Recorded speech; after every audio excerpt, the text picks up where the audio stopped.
Hello बच्चों, good morning all of you. और कैसे हैं? उम्मीद करते हैं अच्छे से होंगे। तो आइए शुरू करते हैं। आज का ये दूसरा लेक्चर होगा। पहला लेक्चर हमने पूरा का पूरा आपको दिया है, आपने बहुत ही उसे सराहा है। आइए दूसरा लेक्चर की बात करते हैं। लेक्चर नंबर 2 में अर्थमेटिक प्रोग्रेशन आपको पढ़ा रहे थे हम कि एपी जो होता है ये पहला पद है, ये इसका दूसरा पद है, ये इसका तीसरा पद है, ये इसका चौथा पद है, ये इसका पांचवा पद है, ये छठा पद है, ये सातवां पद है, ये आठवां पद है, ये नौवां पद है, ये 10वां पद है, ये 11वां पद है। अगर ये एपी पदों की संख्या काउंटेबल है, आप गिन सकते हैं, आप गिनती कर सकते हैं, तो इसे हम कहते हैं परिमित एपी। इसे हम कहते हैं क्या? परिमित एपी। परिमित एपी, ठीक है। गिन सकते हैं तो परिमित एपी। अगर नहीं गिन सकते हैं, ये डॉट डॉट करके इनफाइनाइट तक गया है, इनफाइनाइट यानी एन तक गया है, तो अब इसे हम कहेंगे अपरिमित एपी। अपरिमित एपी, अपरिमित एपी ये है, ठीक है। जैसे कोई एपी है 2, 4, 6, 8, 10, ठीक है, 12, इस तरह से लिखा हुआ है और बस यहीं तक छोड़ दिया गया, तो आप पदों की संख्या गिन सकते हैं 1, 2, 3, 4, 5, 6। तो आप कहेंगे 6 पद है, इसका मतलब ये कौन सा एपी है? यह है परिमित एपी, यह है परिमित एपी, ठीक। यदि कोई ऐसा एपी है, यदि कोई ऐसा एपी है जिसमें आप पदों की संख्या को नहीं गिन सकते हैं, जैसे 1, 2, 3, 4, 5, 6, 7 dot dot dot dot infinite तक गया है, तो इसके पदों की संख्या आप गिन नहीं सकते हैं, इसलिए आप कहेंगे इसे अपरिमित एपी। अपरिमित, अपरिमित एपी, ठीक। हमने सार्वंतर आपको बताया कि आप अंतिम में से पहले वाले को घटाइए, अंतिम में से उसके पहले वाले को घटाइए, ठीक है, यानी लास्ट में से पहले घटाइए, लास्ट में से पहले घटाइए, यानी a2 माइनस a1 डी निकलेगा, a3 माइनस a2 डी निकलेगा। मैंने आपको सार्व अंतर लिखने के लिए इस तरह से बताया कि सार्व अंतर मतलब सब में अंतर क्या हो? बराबर हो। सार्व मतलब सब में, अंतर मतलब अंतर, जिसमें सब में अंतर बराबर उसे सर्वांतर कहते हैं, इसको डी से दर्शाते हैं। लिखते कैसे हैं? तो a2 minus a1, a3 minus a2, ठीक है, a4 माइनस a3,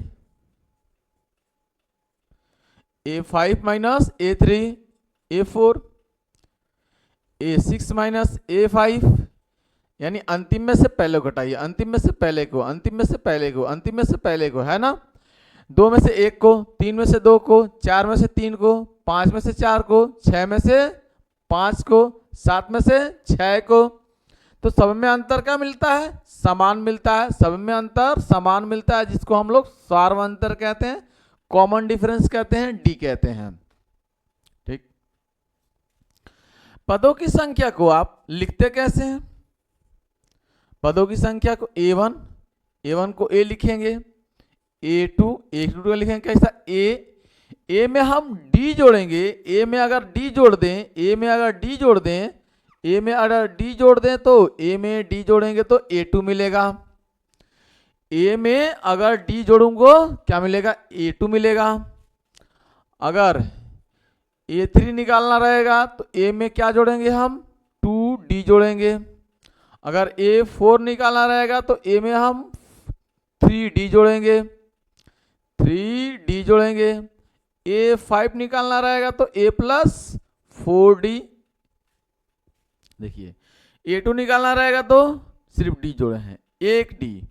a3 निकालना रहता तो इससे एक कम 2d, a4 निकालना रहेगा तो इससे एक कम 3d, a5 निकालना रहेगा तो इससे एक कम 4d, a6 निकालना रहेगा तो इससे एक कम 5d, a7 निकालना रहेगा तो इससे एक कम इससे एक कम 6d, ए 8 निकालना रहेगा तो इससे एक कम a प्लस 7d, इससे एक कम इधर हम जोड़ते हैं, सही है। a 10 निकालना रहा, a 9 निकालना रहेगा तो a प्लस 8d, a 10 निकालना रहेगा तो a प्लस 9d, a 11 निकालना रहेगा तो a प्लस 10d, a 12 निकालना रहेगा तो a प्लस 10d 11d। हमेशा इससे एक कम यहाँ पे जोड़ते हैं, इससे कम यहाँ पे लिखते हैं एक, ठीक है। ये 9d a 9 निकालना है तो a प्लस 8d, यहाँ पे 8 जोड़े हैं। 10 निकालना रहेगा तो 9d जोड़े हैं। 11 निकालना रहेगा तो 10d जोड़े हैं। 12 निकालना रहेगा तो 11d जोड़े हैं। मतलब इससे एक कम यहाँ पे जोड़ते हैं। सार्वंतर हमेशा d आता है, आपको दिखा दे रहा है सार्वंतर d। आपको जब भी सार्वंतर a2 माइनस a1 करेंगे तो भी d आएगा, a3 माइनस a2 करेंगे तो भी d आएगा, a4 माइनस a3 करेंगे तो भी d आएगा, a5 माइनस a4 करेंगे तो भी d आएगा, a6 माइनस a5 करेंगे तो भी d आएगा। इससे एक कम यानी a7 में से क्या घटाएंगे, a6 घटाएंगे तो क्या मिलेगा, d मिलेगा। बात समझ में आ रही है। हमेशा कॉमन डिफरेंस सेम मिलने वाला है। यहां पर कॉमन डिफरेंस कितना है, a2 को लिखेंगे a plus d, a2 minus a1, a2 minus a1 क्या मिलेगा, d मिलेगा। देखिए a2 को कैसे लिखते हैं, a2 को लिखते हैं a plus d minus a1, a1 को क्या लिखते हैं, a1 को a। तो घटाइए, a प्लस d में से माइनस a घटाएंगे तो minus a plus a cancel हो जाएगा, बचेगा क्या, सिर्फ d। आ गया सार्वंतर d, आ गया सार्वंतर d। हमेशा सार्वंतर क्या आना चाहिए, d आएगा।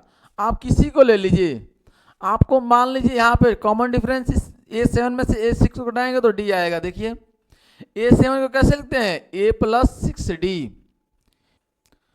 आप a6 को घटाइए, a6 मतलब a plus 5d, a plus 5d घटा लीजिए तो ये हो जाएगा a plus 6d minus a और माइनस का 5d, plus a minus a cancel हो जाएगा और 6d में से 5d घटाएंगे, 6d में से आप क्या घटाएंगे, 5d घटाएंगे तो क्या मिलेगा आपको, सिर्फ d मिलेगा। सार्वंतर क्या आ गया, d आ गया। आप किसी भी पद को ले लीजिए, ठीक है, सार्वंतर हमेशा क्या आता है, सब में d आता है। तो आप इसको ऐसे लिख सकते हैं, सिंपल। आप सार्वंतर को ऐसे लिखें, यानी सार्व अंतर d बराबर a2 में से क्या घटाना है, a1, या a3 में से क्या घटाना है, a2, या a4 में से क्या घटाना है, a3, या a5 में से क्या घटाना है, a4। इस तरह से आप, ठीक है, हमेशा इसका कॉमन डिफरेंस क्या आता है, d निकल कर आएगा। कंफर्म है, हमेशा कॉमन डिफरेंस क्या निकल कर आएगा, d निकल कर आएगा। ये रहा कॉमन डिफरेंस। अब आपको चेक करना है एपी है कि नहीं है। तो जब कॉमन डिफरेंस दोनों का सेम अगर आ जाए, अगर सेम आ जाए कॉमन डिफरेंस तो आप कहेंगे एपी है, एपी नहीं सेम आएगा तो एपी नहीं है। जैसे मैं फॉर एग्जांपल में ले रहा हूं, जैसे मैंने पहला सवाल लिया, ठीक है, 2, 5, 8, 11, ठीक है, 14, इस तरह से मेरे पास है। ये मुझे पता करना ये एपी है कि नहीं है। तो मैं कहूंगा यहाँ पे a1 की वैल्यू कितनी है, a1 की वैल्यू है 2, a2 की वैल्यू कितनी है, a2 है दूसरा पद कितना है 5, a3 कितना है तीसरा पद 8, a4 कितना है, a4 है 11। आपको निकालना है सार्वंतर, ठीक है, सार्वंतर आपको चेक करना है क्या a2 माइनस a1 क्या d आ रहा है, a3 माइनस a2 क्या d आ रहा है, A4 माइनस A3, क्या D आ रहा है, मतलब सार्वअंतर D आना चाहिए, मतलब सब में सार्वअंतर एक ही आना चाहिए, समान आना चाहिए। जैसे यहां पे जब इसे हल कर रहे होते हैं, आप हल कर रहे होते हैं तो कहेंगे D यानी सार्वअंतर D बराबर A2 माइनस A1 या A3 माइनस A2, मैं दो पद लिया हूं, A2 माइनस A1 या बराबर A3 माइनस A2। चेक कर ले रहा हूं, A2 कितना है, A2 है 5, A1 कितना है 2, A3 कितना है, A3 है 8, A2 कितना है 5, घटाइए 5 में से 2 जाएगा 3, यहाँ पे 5 में 8 में से 5 जाएगा 3, दोनों में सार्वअंतर समान दिख रहा है, बराबर है 3 3, तो आप कहेंगे अतः यह एक एपी है, अतः ठीक है यह एपी है, अतः यह एपी है। बस अगर बराबर आ रहा है तो, अगर दोनों का अलग अलग आ जाता तो हम कहते एपी नहीं है। जैसे मैं दूसरा सवाल एग्जाम्पल ले रहा हूं आपके लिए, ठीक, मैं दूसरा एग्जाम्पल ले रहा हूं, एग्जाम्पल नंबर आपके लिए 2 होगा। मैंने कहा 5 है 7 है, ठीक है 5 है 7 है आपके पास, 10 है, ठीक है 12 है 15 है, एक पद, दो पद, तीन पद, चार पद, पांच पद, क्या ये एपी है? कहेंगे सर A1 कितना है 5 है, A2 कितना है 7 है, A3 कितना है 10 है, A4 कितना है 12 है, A5 कितना है 15 है, 15 है। आप कहेंगे सार्वअंतर समान आना चाहिए, यानी D A2 minus A1, A2 minus A1 बराबर A3 माइनस A2 बराबर A3 माइनस A2। तो A2 कितना है 7 माइनस A1 कितना है 5 बराबर A3 कितना है 10 माइनस A2 कितना है, A2 है 7।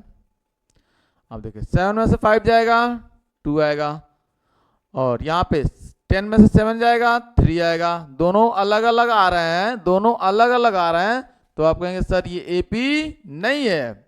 आप ऐसे काट देंगे और लिख देंगे, कहेंगे क्या, अतः यह एपी नहीं है।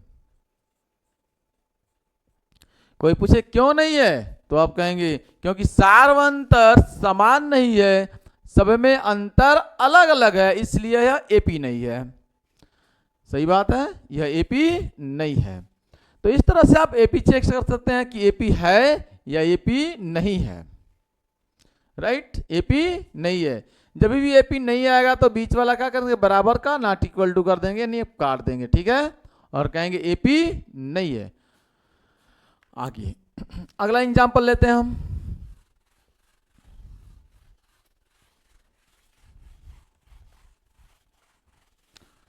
सवाल आपसे पूछा, एग्जाम्पल नंबर अगला है, सवाल आपसे पूछा, ठीक है 5 7 9 11 13, और कहा कि इसके अगले और आपको 2 पद लिखना है।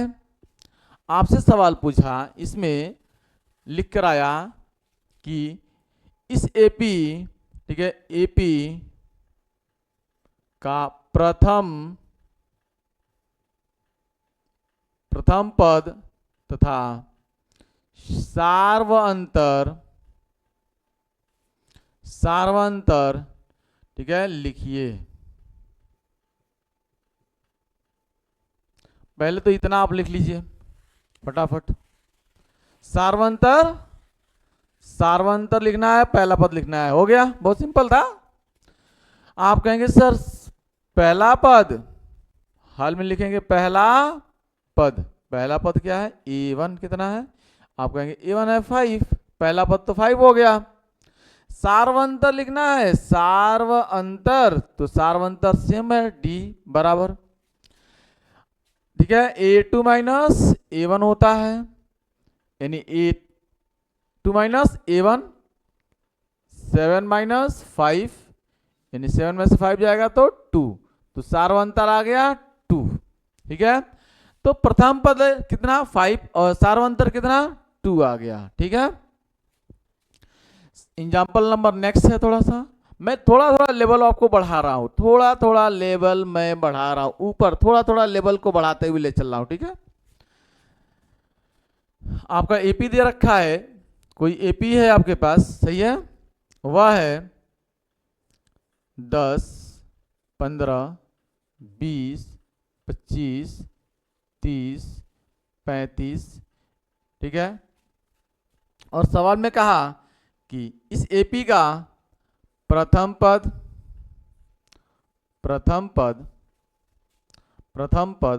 तथा सार्वअंतर लिखिए।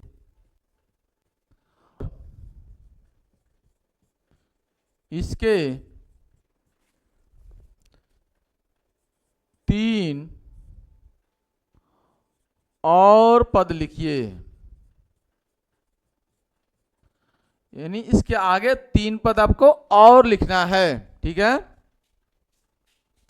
तो A1 कितना है आप हल लिखेंगे, यानी पहला पद आप लिखेंगे, पहला पद A1 बराबर A कितना है 10 है, तो पहला पद हो गया। प्रथम पद सार्वंतर लिखना आपको है, तो सार्वंतर लिख लीजिए आप, सार्वंतर D बराबर A2 माइनस A1, यानी 15 माइनस 10, 15 माइनस 10 यानी 5। आगे और 3 पद लिखना है, तो देखिए पहला पद, दूसरा पद, तीसरा पद, चौथा पद, पांचवा पद, छठा पद, 6 पद है। पहला पद, दूसरा पद, तीसरा पद, चौथा पद, पांचवा पद, छठा पद, 6 पद है। आपको लिखना है 7वां पद A7, A7 लिखना है। A7 को कैसे लिखेंगे आप, A प्लस 6D, सही है, तो A कितना है, A आपके पास है 10 प्लस 6 और D की वैल्यू कितनी है 5, तो ये हो जाएगा आपके पास कितना 10 प्लस का 6 25 30 और 30 10 40।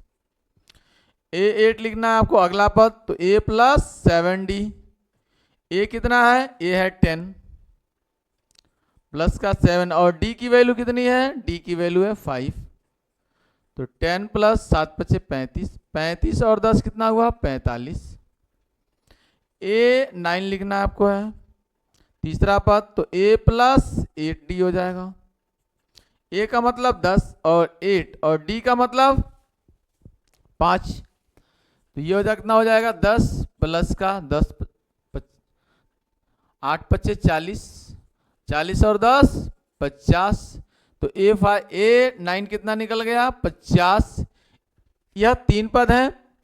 अगला आपको कहा और इसके 3 और पद लिखिए, तो पहला पद ये हो गया, दूसरा ये, तीसरा, 3 पद हो गए इसके। इस तरह से आपसे सवाल पूछे जाते हैं छोटे छोटे, इस तरह से आपके पास से छोटे छोटे सवाल पूछे जाते हैं। ठीक है, तो नेक्स्ट वीडियो में आपसे हम एक्सरसाइज की बात करेंगे सीधा सीधा, ये एग्जाम्पल हो गया। बस आज के लिए इतना, thanks for watching this video. जय हिंद, जय भारत।